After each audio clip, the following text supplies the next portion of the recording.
লজ্জা হওয়া দরকার মুসলমানদের। কোন মুসলমানের যদি ব্যক্তিত্ব থাকে, সে যদি মুসলমানের সন্তান হয়, তাহলে সে বিজাতীয় আদর্শ কিভাবে লালন করে।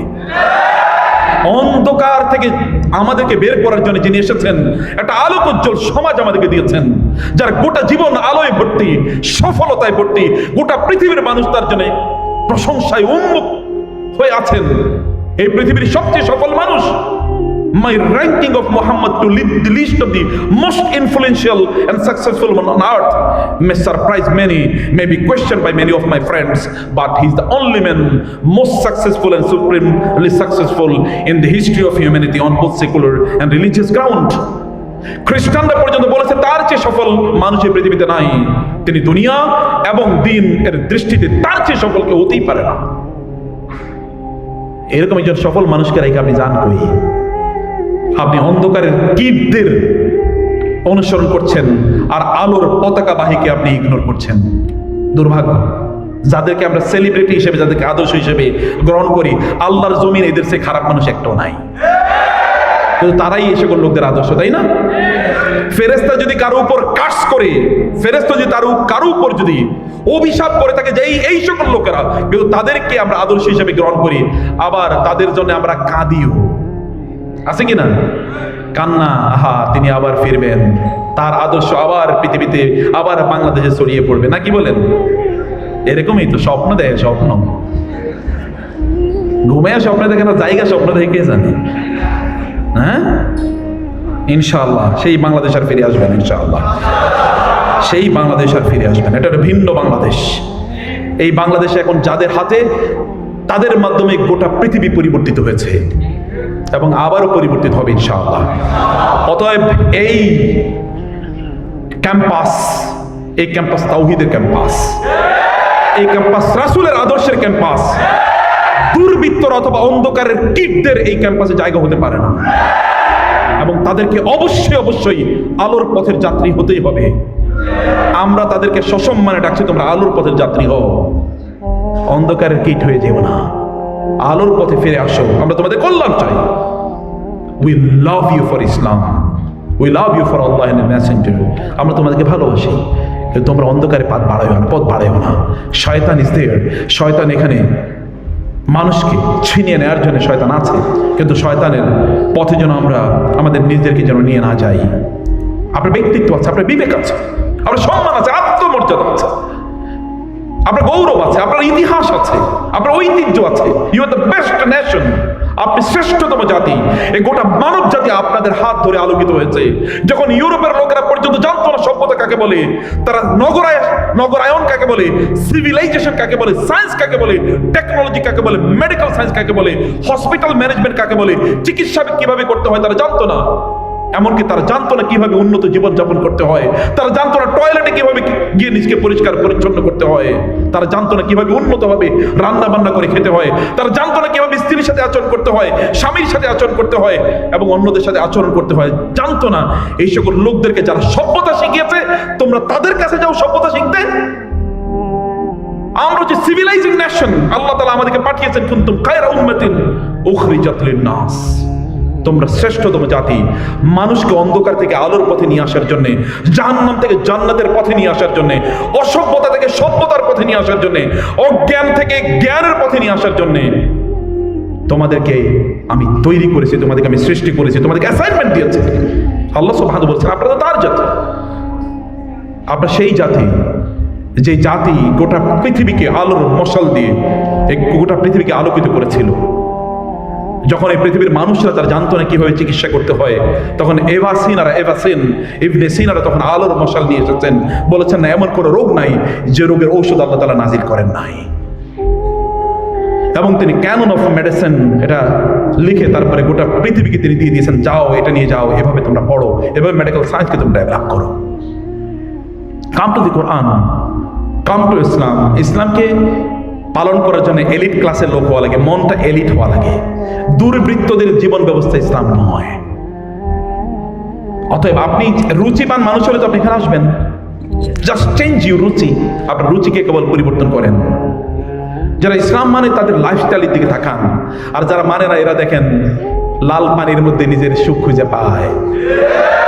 লাল পানির মধ্যে নিজের সুখ খুঁজতে চায় তারা কোরআন তাদের ভালো লাগে না, কিন্তু এগুলো তাদের ভালো লাগে।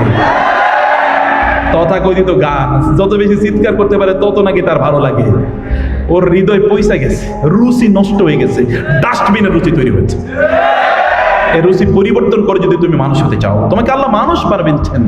লাকাদ খালাকনাল ইনসানা ফি আহসানি তাকওয়িম। আমি তো তোমাকে সর্বোত্তম অবয়ব দিয়ে তৈরি করেছি।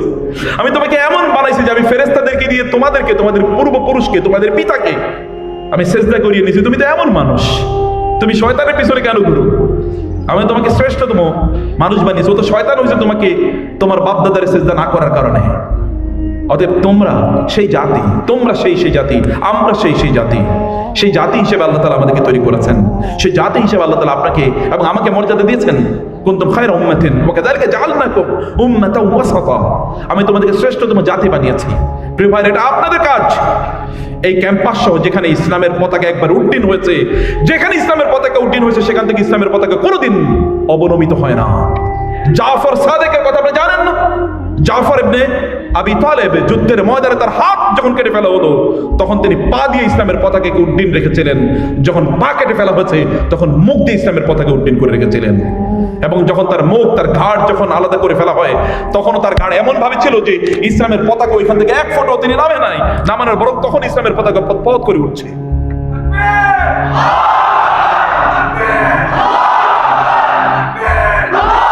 আপনি সেই জেনারেশন। এই জেনারেশনের 18 বছরের যুবক মোহাম্মদ বিন কাসেম যখন শুনেছে একজন মুসলিম নারীকে এখানকার রাজপুতেরা তাকে অপমান করেছিল, মোহাম্মদ বিন কাসেম এই অঞ্চলকে প্রায় 17 থেকে 18 বার আক্রমণ করে এখানকার অসভ্য মানুষদেরকে সভ্য বানিয়ে দিয়েছিলেন। এটা তো আপনি তো সেই জাতি। যখন মুতাসিম বিল্লাহর কাছে সংবাদ আসলো যে মুসলমানদের একজন মুসলিম নারীকে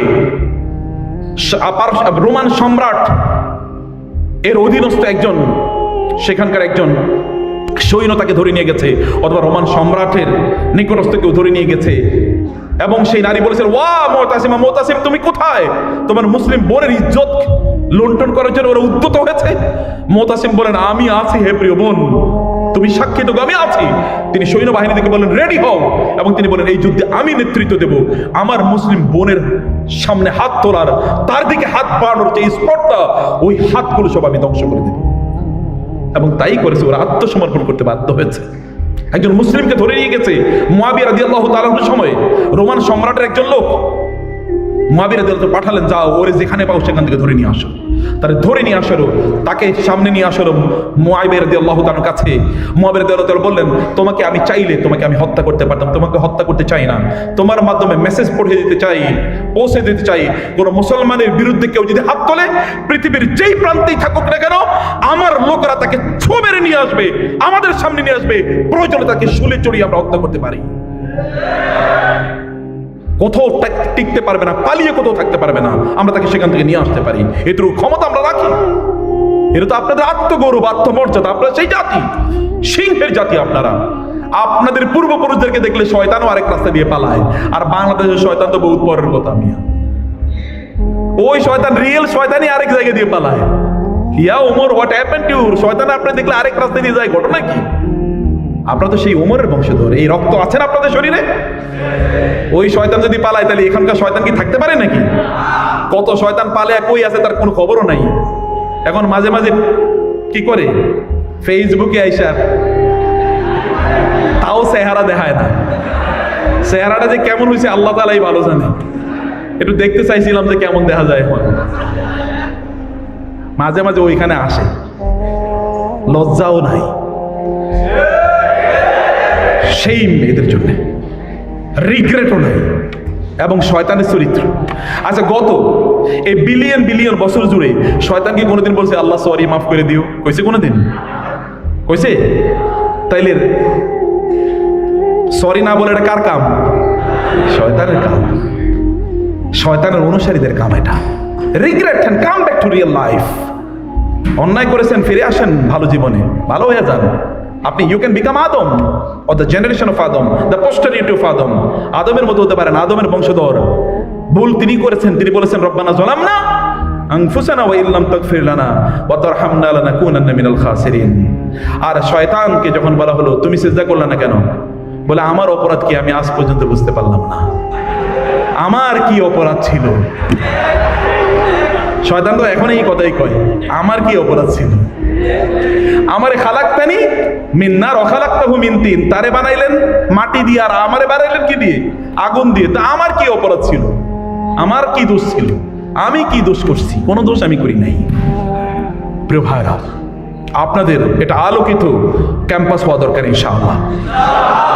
এই আজকে আমি যে দৃশ্য দেখেছি এটা অভূতপূর্ব, অভাবনীয়, আনপ্রেসিডেন্টেড, অকল্পনীয়, beyond my expectation and imagination. আমার প্রত্যাশার অনেক অনেক বাইরে, অসাধারণ মাশাআল্লাহ। এবং আমি স্যারদের প্রতি কৃতজ্ঞ যে এই অসাধারণ আয়োজনটি করার জন্য স্যাররা আপনাদেরকে সাহায্য করেছেন, সহযোগিতা করেছেন। স্যারদেরকে সাথে রেখে করতে হবে কাজ।